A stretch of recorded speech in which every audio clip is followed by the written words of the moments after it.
So ನಿಮ್ಮ ಮೀಡಿಯಾದವರಿಗೂ ಈ ಪುಸ್ತಕದಲ್ಲಿ ಉತ್ತರ ಇದೆ. ಅಡ್ಡ ಗಲ್ಲಾಟ ಅಂತ ಹೇಳಿ ಇಂದಿರಾನಗರಲ್ಲಿ ಇರುವಂತದ್ದು.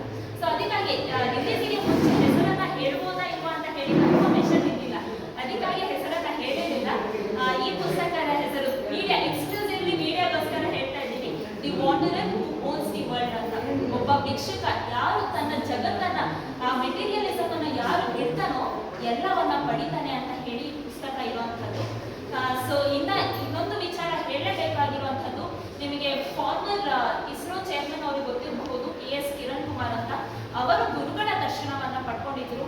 ಅವರು ಈ ಪುಸ್ತಕದ ಒಂದಷ್ಟು ಪುಟಗಳನ್ನ ಓದ್ಬಿಟ್ಟು ಈ ಪುಸ್ತಕ ಯಾವುದಕ್ಕೂ ಸಮ ಅಲ್ಲ ಅಂತ ಹೇಳಿದ್ದಾರೆ. It is divinity, it is spirituality, ಎಲ್ಲ ಸೈಂಟಿಫಿಕಲಿ ಎಲ್ಲವನ್ನ ಇದು ಒಳಗೊಂಡಿದೆ. ಪ್ರತಿಯೊಂದು ವಿಷಯಕ್ಕೂ ಸೈಂಟಿಫಿಕ್ ಆಗಿ ಏನಕ್ಕೆ ನಡೀತಾ ಇದೆ, ನಾವು ದೇವರನ್ನ ಪೂಜೆ ಮಾಡಬೇಕು ಅಂದ್ರೆ ಏನಕ್ಕೆ ಮಾಡಬೇಕು, ನಾಗರನ್ನ ಪೂಜೆ ಮಾಡಬೇಕು, ಅದು ತನ್ನೊಳಗೆ ಇದೆ.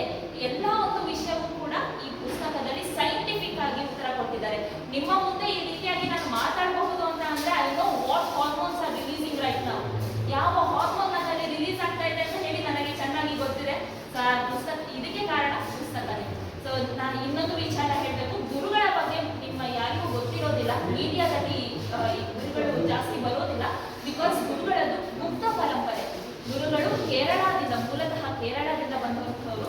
ಗುರುಗಳ ಪರಂಪರೆಗೆ 1430 ವರ್ಷಗಳ ಇತಿಹಾಸ ಇದೆ. 1430 years ಇತಿಹಾಸವನ್ನ ಹೊಂದಿದೆ. ಗುರುಗಳು 45ನೇ ಪೀಠಾಧಿಪತಿಗಳು, 3ನೇ ಅವಧೂತರು. ಈ ಪರಂಪರೆಯ 3ನೇ ಅವಧೂತರು, 45ನೇ ಪೀಠಾಧಿಪತಿಗಳು. ನಾನೇ ಸ್ವತಃ ನೋಡಿದ್ದೀನಿ ಗುರುಗಳ ಪುಸ್ತಕನ ಬರೆಯೋದೀಗ ಅವರ ಒಂದು ಜೀವನದ ಪ್ರತಿಯೊಂದು ಏನಂತಾರೆ ಕಣವು ಅವರ ಜೀವನ ಈ ಪುಸ್ತಕದಲ್ಲಿ ಇದೆ. ಇದನ್ನ ನಾನು ವಿಕಾಸ್ ಅವರಿಗೆ ಹ್ಯಾಂಡ್ ಓವರ್ ಮಾಡ್ತೀನಿ. ಓದಿದ್ದೀನಿ, ಅದು ಒಂದಷ್ಟು ಪುಟಗಳನ್ನ ಓದಿದ್ದೀನಿ. ಇನ್ನು ಮೊನ್ನೆ ಅಷ್ಟೇ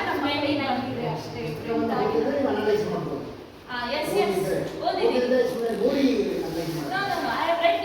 I am chief editor of chief of communications.